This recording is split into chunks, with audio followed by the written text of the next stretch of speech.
Yang Berhormat Datuk Saifuddin Abdullah, Menteri Komunikasi dan Multimedia. Yang Berhormat Datuk Zahidi bin Zainul Abidin, Timbalan Menteri Komunikasi dan Multimedia. Yang berbahagia Datuk Seri Haji Muhammad bin Mentek, Ketua Setiausaha Kementerian Komunikasi dan Multimedia Malaysia. Yang berbahagia Datuk Ruzain bin Idris, Ketua Pengarah Jabatan Penyiaran Malaysia RTM. Semua warga kerja KKMM dan RTM, bagi Datuk-Datuk, Datin-Datin, Tuan-Tuan dan Puan-Puan. Assalamualaikum warahmatullahi wabarakatuh. Salam sejahtera dan selamat pagi. Alhamdulillah, saya merafakkan kesyukuran kehadrat ilahi kerana dengan izinnya dapat saya menjadi saudara dan saudari seluruh warga Jabatan Penyiaran Malaysia pada hari yang amat bermakna ini untuk sama-sama kita raikan majlis sambutan ulang tahun RTM ke-75.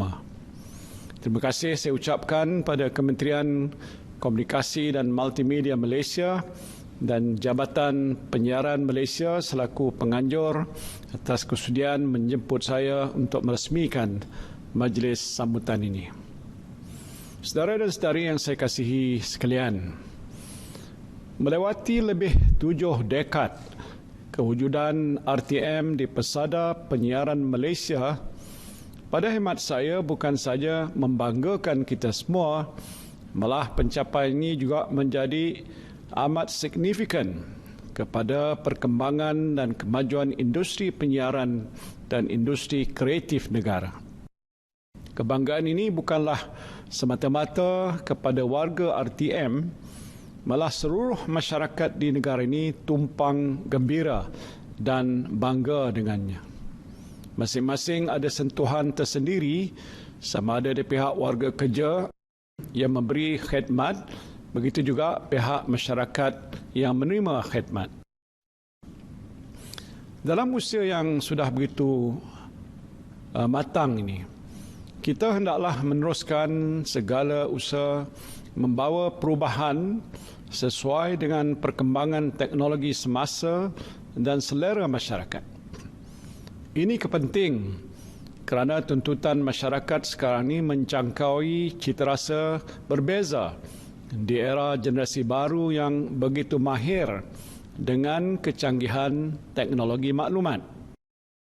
Sebagai sebuah agensi yang berfungsi untuk menyampaikan suara kerajaan dengan menyalurkan maklumat yang berintegriti, di samping menyiarkan hiburan berkualiti kepada rakyat Malaysia, RTM telah membuktikan keunggulannya selama 75 tahun ini. Namun kini ia berdepan dengan cabaran yang lebih hebat dengan adanya media sosial, kewujudan wartawan rakyat serta penyebaran luas dan lebih pantas berita-berita tidak benar oleh pelbagai pihak sama ada secara sengaja ataupun tidak, menambahkan lagi cabaran RTM. Saudara dan saudari yang saya kasihi sekalian, tahun 2020 yang bermula dengan penuh harapan telah berubah menjadi situasi yang tidak dijangkakan dalam sejarah apabila pandemik COVID-19 melanda dunia. Bagi mengelakkan penularan jangkitan virus corona ini daripada menjadi luar kawalan, kerajaan Malaysia seperti juga kebanyakan negara lain di seluruh dunia telah mengisytiharkan Perintah Kawalan Pergerakan PKP. Perintah ini kita mulakan pada 18 Mac 2020. Pada peringkat awal PKP ini, semua penduduk di negara ini telah diminta untuk berada di rumah masing-masing.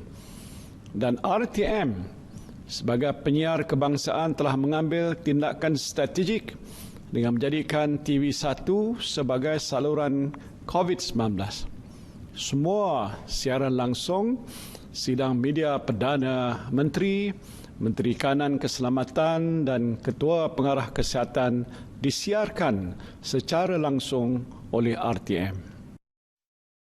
Begitu juga pengumuman khas yang melibatkan kepentingan awam radio, televisyen dan platform media sosial RTM tidak putus menyiarkan program berbentuk pesanan khidmat awam, infografik, berita, bual bicara, majalah dan dokumentari supaya rakyat faham kepentingan menjaga kesihatan dan SOP.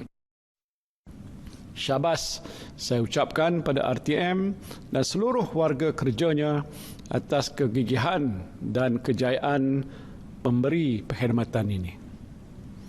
Satu lagi peranan RTM yang saya lihat tidak kurang pentingnya dalam memerangi pandemik COVID-19 ialah sebagai satu daripada saluran penyebaran maklumat sahih kerajaan dalam usaha memperbetulkan fakta daripada khabar angin, berita palsu dan tohmahan yang disiarkan di media sosial. Pihak berkuasa telah membuat penafian terhadap segala maklumat palsu ini serta menjelaskan senario dan fakta sebenar. Penyiaran penafian berita palsu oleh RTM melalui program radio dan TV seperti pastikan sahih serta poster-poster di media sosial yang disampaikan dalam 24 bahasa dan dialek telah banyak membantu usaha pihak berkuasa memberi pemahaman pada semua pihak di negara ini. Dan ini sekaligus telah dapat mengelakkan orang ramai daripada mudah menjadi panik dengan maklumat yang tidak tepat ini. Saya kagum dengan kecekalan semangat warga kerja RTM yang terus aktif dan bersemangat walaupun melalui pelbagai cabaran dan rintangan semasa menjalankan tugas. Itu yang saya sifatkan sebagai ikhlas berkhidmat untuk negara. Saudara dan saudari yang saya kasihi sekalian, kematangan RTM dalam industri penyiaran negara merupakan satu lagi kelebihan yang membanggakan kita semua. Dalam tempoh 75 tahun perkhidmatannya, RTM turut memainkan peranan penting sebagai pemangkin industri kreatif negara, khususnya dalam pembangunan media serta bidang penerbitan, muzik dan teknologi komunikasi. Pelbagai sumbangan secara langsung dan tidak langsung dalam penghasilan dan pembangunan industri tempatan telah pun dilaksanakan oleh RTM. Ini termasuk peluang pekerjaan, peluang berkarya, pembangunan bakat dan modal insan serta pelbagai perkhidmatan sokongan kesenian dan artistik. Satu daripada sumbangan besar RTM kepada industri kreatif ialah melahirkan bakat-bakat baru. Menjadi kebanggaan kepada RTM sendiri apabila bakat-bakat baru yang dilahirkan adalah daripada cetusan idea melalui penganjuran program dalam bentuk pertandingan seperti bintang RTM. Terserahlah kehebatan RTM apabila berjaya melahirkan bakat-bakat besar dalam bidang seni suara tanah air seperti Datuk Jamal Abdullah dan Datuk Seri Siti Nurhalizah. Begitu juga dengan penampilan ikon penyiaran yang terdiri daripada warga kerja RTM sendiri seperti Datuk Harjit Sin Hulon, Allah Yarham Farid Esmes Amir, Mary Ann Masilamani dan lain-lain lagi. Untuk masa depan, RTM boleh memainkan peranan menerbitkan lebih banyak program TV yang boleh menyumbang pada usaha meningkatkan perpaduan nasional serta juga semangat nasionalisme dalam kalangan rakyat berbilang kaum di negara ini. Kandungan yang dihasilkan oleh RTM pula bersifat holistik. Walaupun program-program berbentuk informasi dan hiburan merupakan tonggak kepada RTM, namun program berbentuk spiritual atau keagamaan tidak diketepikan. Dan inilah satu usaha pencambahan pengetahuan keagamaan, membentuk nilai murni dan moral yang tinggi dalam masyarakat. Saudara dan saudari yang saya kasihi sekalian, pelancaran satu saluran TV baru iaitu saluran sukan RTM yang bakal kita saksikan bersempena dengan sambutan ulang tahun RTM kali ini merupakan satu lagi pembaharuan oleh stesen TV ini dalam memenuhi selera masyarakat. Syabas saya ucapkan pada RTM kerana berani mengambil langkah menambah saluran yang bersifat khusus kepada golongan sasar yang meminati bidang sukan di negara ini. Selain itu, ia juga membuka peluang kepada syarikat-syarikat penerbitan tempatan yang berpotensi untuk menghasilkan kandungan program sukan untuk RTM. Tidak kurang pentingnya juga ialah saluran ini dapat memainkan peranan sebagai ejen perpaduan nasional menerusi semangat kesukanan. Saya percaya perubahan saluran sukan ini sekaligus dapat mencapai hasrat kerajaan untuk melahirkan generasi yang sihat melalui aktiviti sukan, terutamanya dalam kalangan generasi muda.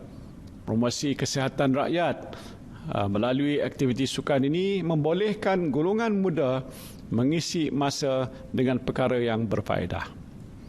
Saudara dan saudari yang saya kasihi sekalian, kompleks penyiaran Angkasa Puri kini sedang dinaik taraf kepada sebuah kompleks berkonsepkan bandar media atau Media City sejajar dengan kemajuan pesat dalam bidang teknologi penyiaran dan standard penyiaran digital antarabangsa. Projek pembangunan ini dilaksanakan secara kerjasama antara kerajaan dengan pihak swasta dan apabila siap sepenuhnya kelak, ia akan dapat menyediakan infrastruktur penyiaran yang canggih serta berteknologi tinggi selaras dengan perancangan kerajaan untuk membangunkan perkhidmatan siaran televisyen digital. Pembangunan projek ini mengambil contoh beberapa projek pembangunan Media City yang berjaya dilaksanakan di bandaraya seperti di Dubai, Emirates Arab Bersatu, di Sydney, Australia dan di Manchester, United Kingdom. Kompleks penyiaran Media City ini bukanlah semata-mata projek pembangunan fizikal, malah juga merangkumi sistem peralatan, teknologi dan pemusatan arsip bahan-bahan penyiaran. Kerajaan berharap projek ini dapat merangsang pertumbuhan ekonomi kreatif serta membuka lebih banyak ruang dalam bidang penerbitan penyiaran. Pembangunan Media City juga adalah selari dengan pelan transformasi RTM yang memfokus kepada pembangunan dan penggunaan platform-platform media RTM secara lebih optimum dan mencapai visi jabatan dengan lebih efektif lagi. Saya percaya pelan ini akan memberikan manfaat yang besar bukan sahaja pada organisasi, malahan pada industri kreatif tempatan. Antara lain, ia akan menawarkan pemantapan kandungan di saluran-saluran TV, penyegaran penyampaian di medium radio dan pemerkasaan media baru untuk memupuk dan menambah kesetiaan dalam kalangan audiens. Saudara dan saudari yang saya kasihi sekalian, siaran televisyen terestrial di Malaysia telah pun disiarkan secara digital sejak analog switch off atau ASO pada tahun 2019. Siaran dalam format High Definition HD boleh diterima melalui platform MyFreeView. Saya dimaklumkan bahawa bersempena ulang tahun ke-75 RTM ini, saluran TV1 dan TV2 akan disiarkan melalui platform Astro dalam format HD. Siaran ini akan memastikan pengguna perkhidmatan satelit Astro boleh menonton saluran-saluran tersebut dalam HD serta menerima audio dan visual yang tepat dan jelas. Semoga kerjasama strategik di antara RTM dan Astro ini dapat memastikan siaran RTM menjadi lebih luas penerimaannya dalam kalangan penduduk Malaysia. Saya juga ingin mengambil peluang ini untuk mengucapkan tahniah dan syabas kepada RTM atas ulang tahun ke-60 Orkestra RTM tahun ini. Dari sebuah orkes radio Malaya hinggalah ia dikenali hari ini sebagai Orkestra RTM, ia telah banyak berjasa kepada segenap lapisan masyarakat di negara ini dengan menjadi soundtrack secara tidak rasmi dari tahun 1960-an hingga kini. Terima kasih Orkestra RTM kerana telah berjaya menghiburkan warga Malaysia selama 60 tahun, dan saya mendoakan perkhidmatan Orkestra RTM akan diteruskan dengan lebih produktif dan lebih dinamik lagi. Saudara dan saudari yang saya kasihi sekalian, RTM yang telah berkhidmat sekian lama kepada rakyat kini perlu bersedia untuk berubah dengan perkembangan dan kemajuan teknologi semasa serta mencipta lebih banyak kejayaan baru untuk membawa Jabatan Penyiaran Negara ke satu tahap yang lebih tinggi. Slogan RTM, teman setia anda, memang sinonim dan mencerminkan perkhidmatannya kepada rakyat. Namun RTM juga perlu berani membawa perubahan agar perkhidmatannya akan sentiasa segar dan relevan. Harapan saya agar RTM tidak gentar untuk membawa perubahan dalam era revolusi industri 4.0 dan terus memandang ke hadapan di samping menggunakan kepakaran yang ditimba daripada pengalaman lalu untuk senantiasa menambah baik perkhidmatan, membangun perkhidmatan baru serta melestarikan perkhidmatannya. Saya rumuskan fahaman saya mengenai perkhidmatan RTM sebegini: creating milestones atau mencipta tonggak pencapaian dalam industri penyiaran dan perkhidmatan negara termasuk industri kreatif. Mengakhiri ucapan, saya mengambil kesempatan ini untuk mengucapkan penghargaan saya pada segala usaha yang telah dilaksanakan oleh seluruh warga kerja RTM dahulu dan sekarang. Teruskanlah tanggungjawab anda semua dengan penuh dedikasi, kreatif dan berintegriti. Dengan ini saya dengan resminya melancarkan majlis sambutan Hari RTM ke-75 dan sambutan ulang tahun Orkestra RTM ke-60. Wabillahi taufiq wal hidayah. Assalamualaikum warahmatullahi wabarakatuh.